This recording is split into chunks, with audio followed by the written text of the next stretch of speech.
Baik, selamat siang. Masih bersama saya Ahmad Khoury, Managing Editor Adbook. Kali ini saya ada di GICC, di ajang Pameran Digital Transformasi Indonesia Conference and Expo. Kali ini saya kedatangan tamu yang menurut saya cukup penting dan istimewa. Beliau adalah CTO Eranya Cloud, Bapak Fani Fatullah. Selamat siang, Pak. Selamat siang. Baik, ketika kita bicara transformasi digital, Ya. ini juga menjadi satu konsentrasi pemerintah, di mana kita tahu bahwa semenjak pandemi ini terjadi lompatan baru lah transformasi digital di kalangan masyarakat, di mana mereka sudah banyak yang mengakses menggunakan internet untuk berbagai layanan, mulai dari belanja, termasuk layanan pemerintahan dan sebagainya. Nah, satu hal yang juga sebetulnya ada solusi-solusi yang dikembangkan oleh mungkin vendor dan mungkin dari internasional, itu adalah infrastruktur cloud computing begitu ya. Betul. Nah, di sini ada perusahaan yang namanya cukup unik ya menurut saya, Eranya Cloud. Wah, ini berarti sekarang ini eranya udah era cloud, jadi harus didorong ke sana supaya lebih cepat gitu. Nah, ini ada Pak Fani, nanti bisa share kira-kira apa Pak yang solusi yang sudah ditawarkan untuk mendorong transformasi atau akselerasi transformasi digital Indonesia itu, seperti apa yang sudah dilakukan oleh Eranya Cloud itu sendiri. Oke. Dan mungkin bisa disebutkan, di share dulu bagaimana sih latar belakangnya ini muncul Eranya Cloud tuh gimana gitu. Oke. Menarik. Oke, terima kasih Pak. Terkait dengan mungkin perkenalan dulu ya, Pak ya. Boleh. Jadi saya Fani Fatullah dari Eranya Cloud sebagai CTO juga CTO, Pak, ya. di dalam Eranya Chief Cloud. Technology Officer. Ya. Jadi Eranya Cloud sendiri berdiri tahun 2019. Jadi memang masih muda ya. Ya. Tetapi memang Eranya Cloud sendiri dibentuk dari orang-orang yang memang punya experience di belakangnya terkait dengan digital dan cloud industry. Ya. Oke. Nah, kenapa muncul Eranya Cloud di sini? Memang pada saat awal kita berdiri itu di masa pandemi. Jadi challenge-nya waktu itu kita adalah pandemik datang, tapi muncullah satu perusahaan yang namanya cukup unik memang pada saat itu, dan memang kita punya visi misi untuk bisa membantu terkait dengan UMKM. Oke, jadi untuk go digital ya, untuk mendorong mereka. betul, kita lebih mengarah untuk mendorong mereka lebih mudah dalam melakukan transformasi digital. Kenapa? Karena kita siapkan infrastrukturnya, mereka tinggal pakai. Jadi akan lebih cepat dan lebih speed up. Nah, yang kedua sendiri kita juga membangun Eranya Cloud ini based our experience, dan kita build sendiri Jadi ini platformnya. lokal ya, platform lokal untuk cloud ya. Betul, kita lokal. Nah, uniknya kita itu memang kita mencoba untuk mendorong transformasi digital tanpa melihat di mana posisinya. Contohnya misalkan terkait dengan infrastruktur. Infrastruktur sendiri sebenarnya kalau kita lihat dari sisi transformasi digital itu ada beberapa aspek. Yang paling challenge adalah di people dan proses. Kenapa? Karena ya pertama di area pandemik, perubahan mindset, behavior, gimana awalnya kita semuanya harus dalam satu ruangan dan harus melihat fisik orangnya, harus datang gitu kan. Harus kemudian ditransform, kita semuanya harus work from home. Nah, itu juga perubahan yang sangat signifikan. Kemudian di area proses. Nah, proses itu juga pasti akan membentuk pola pikir dan planning dari perusahaan. Nah, makanya dengan digitalisasi itu akan mempermudah dan bisa burst dari sisi bisnis juga. Nah, kemudian teknologinya seperti apa? Nah, teknologinya yang paling gampang dan paling simpel adalah ke cloud industry. Jadi modelnya adalah sewa. Kemudian juga di situ kan dengan sewa monthly basis nggak akan memberatkan customer. User juga bisa membayar sesuai dengan yang dipakai.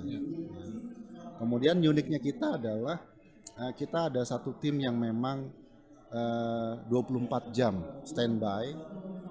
Kemudian juga 24 jam itu kita membantu in case butuh diskusi, butuh konsult terkait seperti apa platform digital yang sesuai dengan kebutuhan mereka.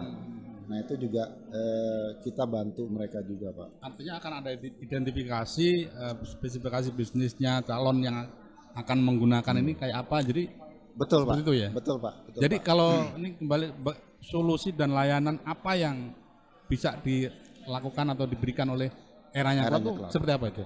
Jadi yang pertama adalah yang paling simpel adalah infrastruktur as services. Jadi Eranya Cloud, Eranya Cloud menyediakan infrastruktur as services sesuai dengan kebutuhan mereka, tidak harus besar di awal gitu kan. Bisa starting dari kecil, kemudian baru growth bergantung dari kapasitas dan target market masing-masing perusahaan.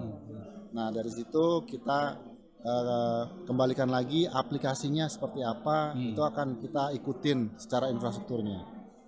Nah terkait dengan cloud yang terpenting adalah kita nggak boleh lupa terkait dengan security. Ya, itu yang paling awal jadi big challenge-nya kan di situ Pak. Betul. Bagaimana meyakinkan kan begitu. Betul, meyakinkan di area security. Nah untuk itu Eranya Cloud pun sudah teraudit ya, secara sertifikasi 9001 ataupun 27001.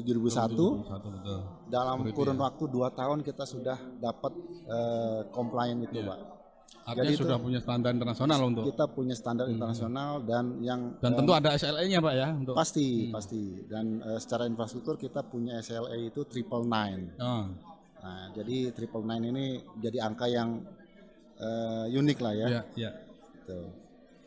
Nah, selain dari infrastruktur as services, kita juga sebenarnya punya beberapa produk yang bisa dikombine. Baik itu dari sisi platform, kita punya Kubernetes as services. Kemudian di area security-nya kita ada beberapa produk tambahan yang kita embed juga di dalam managed service-nya kita. Jadi managed service-nya kita itu bukan hanya teman-teman customer subscribe ke kita terus kita tinggal, enggak. Kita akan day to day akan diskusi, kemudian kalau misalkan teman-teman ada mau consult terkait dengan digital transformasi untuk aplikasi mereka seperti apa, itu bisa dilakukan. Kita free of charge untuk itu selama berlangganan dengan Eranya Cloud. Itu Pak. Jadi dari managed service pun kita ada tim yang di belakang yang bantu Pak. Jadi 24/7 tim kita ready. Jadi asistensinya tetap terus ya. Tetap. Nah kita ada beberapa paket yang menarik sih untuk managed service. Jadi tujuannya sebenarnya untuk mempermudahkan teman-teman customer walaupun dia nggak punya IT gitu kan ya. Tim kita bisa membantu. Bisa melakukan assess, consult, itu juga termasuk di dalamnya. Nah, part of yang menarik lagi adalah kalau misalkan infrastruktur kita di cloud, kita nggak boleh lupa, kita harus monitor dan kita harus maintain. Nah, gimana caranya kita memonitor dan memaintain? Pastinya harus ada visibility yang memberikan alert. Apakah resource-nya itu butuh tambahan atau memang aplikasinya ada isu, database-nya problem. Nah, itu kita harus punya alert yang secara automatically meremind. Oh, ini sudah di fase 80% misalkan. Itu harus memberikan alert supaya jangan sampai tiba-tiba down. Nah, itu kita menjaga, memprevent secara kapasiti dan infrastruktur supaya bisa langsung dilakukan increase kapasitinya. Nah, yang kedua adalah memonitor dari sisi aplikasi.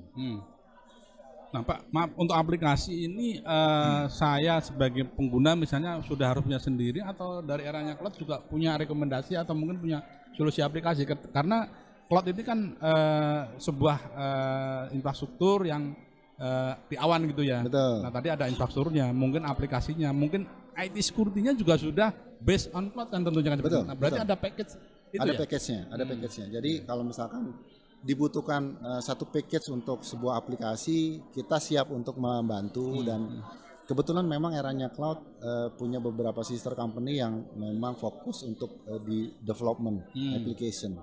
Jadi kita bisa kolaborasi dengan sister company kita. Ya, Gitu. artinya kalau konsumen atau calon pengguna itu punya kebutuhan seperti apa bisa disampaikan, nanti ada partnernya dari Eranya Cloud gitu ya. Betul Pak. Jadi ada partner yang nanti kita bisa define kebutuhannya seperti apa, nggak harus yang tinggi dulu, sesuaikan dengan bisnisnya dulu. bisnisnya growth, baru kita bisa rubah kebutuhannya seperti apa. Jadi bisa on demand.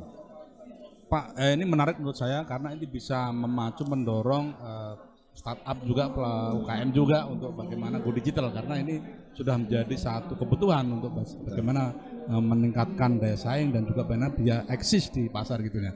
Nah, ini jadi memang targetnya ke situ atau juga untuk solusi untuk enterprise misalnya gimana? Ya, sebenarnya selain kita juga mendorong UMKM, kita juga ada ke enterprise. Misalkan salah satu package yang menarik adalah managed service-nya kita. Managed service-nya kita itu bukan hanya harus di infrastrukturnya kita, Pak. Tapi bisa misalkan enterprise itu sudah punya legacy dari infrastruktur. Itu kalau memang dibutuhkan kita bisa lakukan assessment, kita juga bisa melihat, kita memberikan rekomendasi, kemudian juga planningnya mau seperti apa kita bisa bantu semua. Even kita membantu beberapa customer kita yang enterprise juga dalam memanage environment-nya. Environment-nya di on-prem-nya mereka silahkan. Environment-nya mau di global player seperti AWS, GCP. Jadi akan ada API-nya nanti ya, interface-nya ya, untuk bisa nanti nge-link gitu ya. Betul. Jadi itu nanti semuanya kita akan monitor, kita semuanya akan berikan alert, visibility untuk masing-masing infrastruktur itu, baik kami ataupun customer itu bisa melihat. Jadi di situ kita mau mencoba membuat transparansi. Jadi memang nggak ada yang ditutup-tutupin. Kalau memang problemnya itu di infrastruktur, ya akan kelihatan infrastruktur yang problem. Problemnya di aplikasi akan kelihatan juga di aplikasi yang problem. Jadi sebetulnya opsinya juga fleksibel Pak ya, artinya mungkin bisa private, ada publiknya juga, bahkan mungkin combine dengan itu. Dengan tadi ada API untuk interface-nya bagaimana seperti itu ya. Betul Pak. Jadi memang kan mengarahnya ke hybrid. Kita juga nggak mungkin menutup mata legacy infrastruktur yang sudah ada. Kita juga nggak mungkin legacy itu langsung di dismantle dan segala apalagi macam. dia sudah mengeluarkan invoice yang cukup besar kan Pak, nggak mungkin begitu aja dihilangkan kan nggak mungkin. Jadi kalau masih mungkin diintegrasikan, masih bisa diberdayakan, kenapa tidak kan? Kenapa tidak? Betul. Pertama kan diberdayakan di part mana? Di part itulah kita bisa melihat, oh ini legasinya masih bisa digunakan, tetapi untuk mungkin speed up dan segala macam, ya mungkin legacy berupa hardware, untuk upgrade hardware pun nggak mungkin, nggak cepat gitu. Apalagi kan di kondisi sekarang ya Pak ya. Di kondisi sekarang pun untuk pembelian hardware dan segala macam itu nggak cepat juga gitu waktunya. Harus inden mungkin. Ya betul. Lead time-nya pun juga nggak sebentar gitu. Makanya untuk speed up resource di infrastruktur lebih baik di cloud karena bisa on demand. Seperti itu Pak. Pak, kalau untuk implementasinya Pak, katakanlah saya seorang UKM atau startup lah yang baru mulai, tapi mau tidak mau ini sudah jadi kebutuhan untuk go digital, itu perlu berapa lama Pak? Artinya mungkin kan perlu dianalisis dulu bisnis saya, kemudian aplikasinya seperti ini, kemudian bagusnya pakai size-nya seperti ini, kapasitas berapa gitu, sampai go live itu perlu berapa lama ya? Oke, biasanya beberapa case yang kita alamin untuk UMKM itu starting dari 3 bulan Pak. Itu dari tahapannya apa aja? Jadi tahapannya pertama kita harus assess dari sisi bisnisnya dulu. Jadi karakter bisnisnya apa? Karakter bisnisnya seperti apa, terus target marketnya dia mau seperti apa, baru setelah dapat semuanya, baru kita sizing dari sisi infrastruktur. Harusnya dari sisi infrastrukturnya straightforward, karena nggak terlalu banyak yang dihitung. Jadi yang dihitung cuma capacity, selesai, tapi yang terpenting adalah bisnisnya, target bisnisnya. Jadi kita bantu beberapa UMKM itu kita bisa go digital itu 3 bulan. 3 bulan ya? Cepat Pak ya, kalau 3 bulan menurut saya sih. Daripada nanti bangun sendiri harus inden dulu alatnya dan sebagainya. Betul Pak. Pernah nggak Pak dihitung lah kira-kira kalau saya harus bikin sendiri, kemudian menggunakan cloud bisa hemat atau efisien, atau mungkin dari cost-nya bisa, pernah nggak dihitung itu? Sebenarnya supaya meyakinkan juga, ngapain lu harus bangun sendiri kalau ada ini solusi managed service seperti ini gitu kan? Ya. Oke, sebenarnya kalau dari sisi infrastruktur kita bisa langsung hitung. Cuma kan kembali lagi dari bisnis proses masing-masing perusahaan, target bisnisnya, nah dari situ akan dikembangkan seberapa kompleks untuk aplikasinya. Jadi seberapa Challenge-nya, banyak dia punya aplikasi, kompleksitinya sendiri gitu betul. ya. Kemarin kita membantu beberapa UMKM itu meng-create sebuah e-commerce. Jadi flow-nya nggak terlalu kompleks sampai ke model invoicing. Sampai selesai invoicing itu kita berhasil untuk timeline kejar itu 3 bulan. Dia live. Dan untuk infrastrukturnya pun kita mulainya dari kecil, Pak. Dari situ kita melihat bahwa memang banyak sekali UMKM di Indonesia yang memang masih manually, ya. Nah itu kan juga marketnya pasti lokal, ya nggak bisa langsung go misalkan seluruh Indonesia atau apalagi ke luar negeri gitu. Nah dengan adanya go digital ini UMKM bisa menjual produknya mereka itu sampai keluar. Nah, itu juga satu challenge tersendiri. Pak, kalau sejauh ini Pak penggunanya itu dari mana? Mungkin kalau nggak bisa nyebut company, tapi paling tidak bidangnya apa, misalnya mining, kemudian perbankan, asuransi atau apa, gimana dari solusi ini? Nah kalau dari solusinya kita kebanyakan memang 70% itu enterprise. Kemudian segmentasinya kembali lagi kita di finansial. Itu enterprise fully managed service atau combine atau Combine kebanyakan. hybrid atau gimana, Pak? Ya, hybrid. Combine ya. Hybrid. Jadi mereka sudah ada legacy, kemudian di kita ada untuk beberapa aplikasi mereka, kemudian di-combine integrasi ke backend, diambil data di on-prem-nya mereka dan segala macam. Nah, jadi dari 70% itu financial industry, kita bantu mereka mendapatkan license dari OJK, BI, kemudian juga jadi comply ya dengan regulasi yang ada, betul. Baik misalnya asuransi, perbankan berarti OJK. Ya. Juga mungkin ada dengan BI terkait dengan fintech misalnya kan gitu. Betul. Kita ada beberapa seperti itu. Kemudian yang enterprise yang lain kita juga ada membantu oil and gas. Jadi oil and gas juga cukup ketat juga dari sisi regulasinya. Dia harus comply dengan regulasi oil and gas. Dia punya semacam community yang memang harus comply dengan regulasi itu. Jadi kita bantu juga teman-teman oil and gas itu dalam memaintain infrastruktur yang ada di on-prem. Karena kebanyakan oil and gas itu punya legacy infrastruktur sendiri-sendiri, Pak. Jadi itu cukup challenge juga. Dalam memaintain, biasanya kan mereka pembelian hardware itu dalam rentang waktu sekian tahun.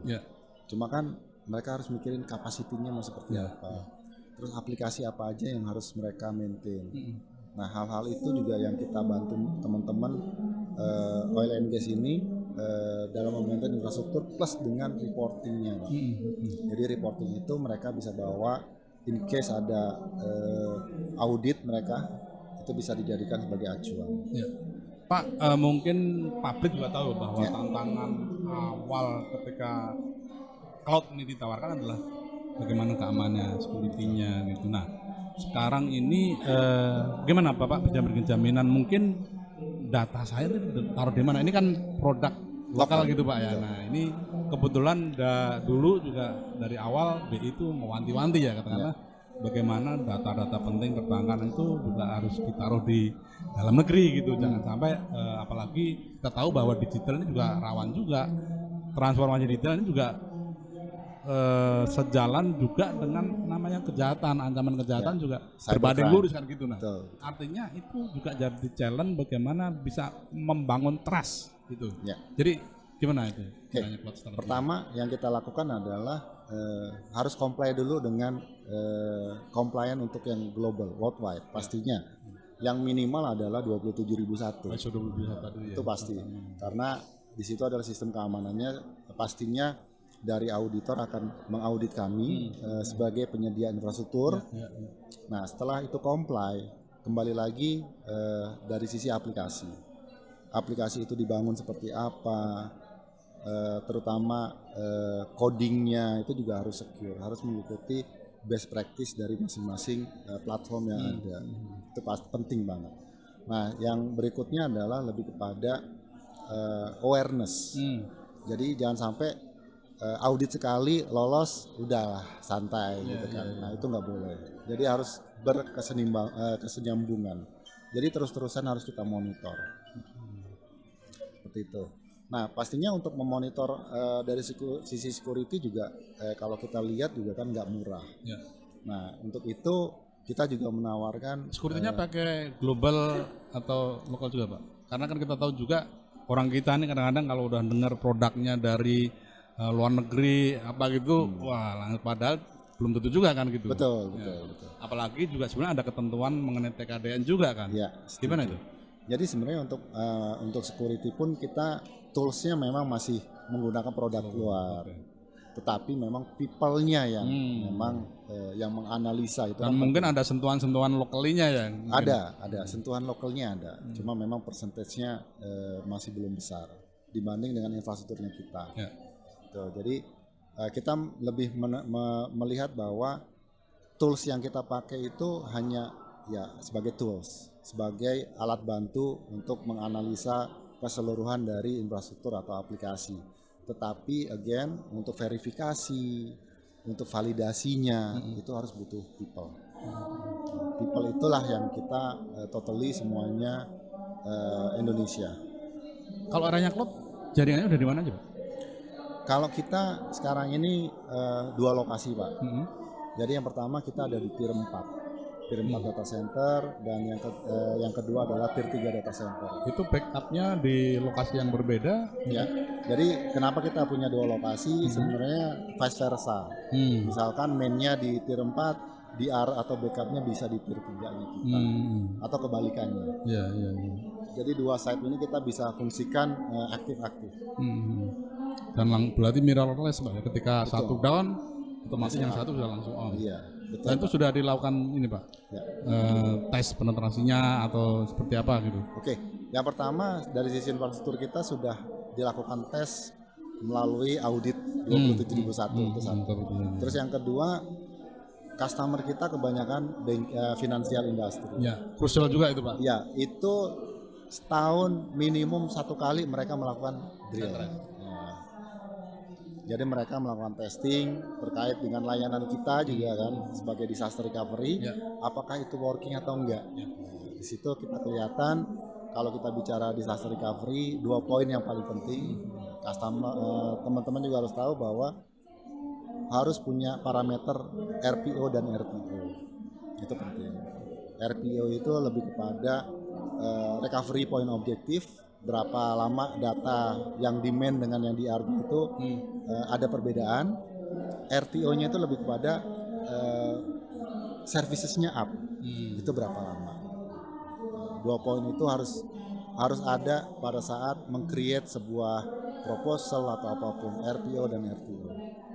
Pak, mungkin ini terakhir ya. Saya ingin tahu kira-kira apa sih yang masih jadi tantangan besarnya, karena sebetulnya eranya cloud ini juga saya kira sangat relevan ya dalam kaitan strategi untuk mendorong transformasi digital di Indonesia dimanapun lah, apakah itu di kalangan pengusaha, mungkin di institusi pemerintahan dan yang lain. Tapi ya saya nggak tahu mungkin ini apa ya tantangan besarnya dan kira-kira strateginya gimana supaya eranya cloud itu juga lebih gencar lagi go to marketnya gitu. Gimana? Oke, yang pertama tantangan kita adalah lebih kepada mindset dari orang-orang kita itu lebih condong, wah ini perusahaan luar itu pasti lebih hebat. Kita mencoba untuk membangun image itu bahwa perusahaan lokal pun nggak kalah hebat sebenarnya. Nah itu kita coba membangun mindset itu. Terus yang kedua, strateginya kami adalah lebih kepada kita membangun trust kepada semua karyawan customer kita. Jadi dari awal berdiri memang kita banyak sekali diskusi dengan customer. Jadi dari diskusi itu memang kelihatan bahwa kita itu sangat dekat dengan customer. Karena setiap hari itu ada diskusi. Ya itu tergantung dari schedule-nya customer. Jadi kita bisa set apakah itu weekly, bi-weekly atau monthly. Itu sering kita lakukan, Pak. Jadi lebih kepada kita mau melihat kebutuhannya customer seperti apa, painfulnya customer seperti apa. Terus dari kami apa yang bisa kami bantu. Kita lebih menjaga personality relation ke semua customer kita. Nah, kemudian strategi kita kedua yaitu lebih kepada digital marketing. Nah, ya contohnya misalkan dengan event ini kita coba join, kita coba untuk menjelaskan bahwa eranya cloud itu dibangun dengan orang-orang lokal dan perusahaan lokal, dan itu pun kita mencoba untuk membuat trust dan kita mencoba merubah mindset bahwa untuk perusahaan lokal cloud pun itu nggak kalah seperti global, seperti itu. Kira-kira satu Pak, ada nggak terlihat misalnya semenjak pandemi itu memang juga terjadi lompatan misalnya minat atau pengguna dari solusi cloud terutama yang dialami oleh eranya cloud ini? Banyak, Pak, banyak. Jadi ya eranya cloud lahir pada saat pandemi, tapi jadi solusi yang tepat di saat yang tepat. betul. Jadi di masa pandemi itu kita banyak yang customer subscribe ke kami. Jadi dari situ kita melihat bahwa need-nya itu masih ada. Terus peluangnya masih banyak, apalagi dengan market Indonesia yang cukup gede banget. Target kita nggak besar kok untuk market Indonesia, tapi market Indonesianya udah besar gitu kan. Jadinya Dan yang paling penting jangan sampai opportunity ini orang lokal nggak bisa dengan baik, tapi justru orang asing yang melihat begitu besar. Nah ini jangan sampai seperti itu kan Pak. Betul Pak. Karena apalagi pemerintah juga punya komitmen, punya keinginan kuat bagaimana ekonomi digital, termasuk saya kira industri-industri seperti ini yang bisa mendorong gitu loh. Betul. Peran pemerintah sangat kita butuhkan sebenarnya. Jadi jangan sampai perusahaan-perusahaan luar yang datang ke kita, tapi kita sebenarnya banyak orang-orang pintar yang bisa meng-create, baik itu infrastruktur, aplikasi dan segala macam. Jadi kita melihat bahwa kita nggak kalah pintar dengan mereka. Baik, terima kasih. Demikian bincang-bincang kami dengan Pak Sani Satullah, CTO eranya cloud. Jadi memang unik juga dan memang saatnya juga sekarang eranya cloud, dan mudah-mudahan kita support ke depan eranya cloud bisa ikut mendorong akselerasi transformasi digital di Indonesia. Terima kasih atas waktunya Pak Sani. Mudah-mudahan sukses selalu ke depan. Siap. Terima kasih sekali lagi. Kami akhiri. Assalamualaikum warahmatullahi wabarakatuh. Waalaikumsalam warahmatullahi wabarakatuh.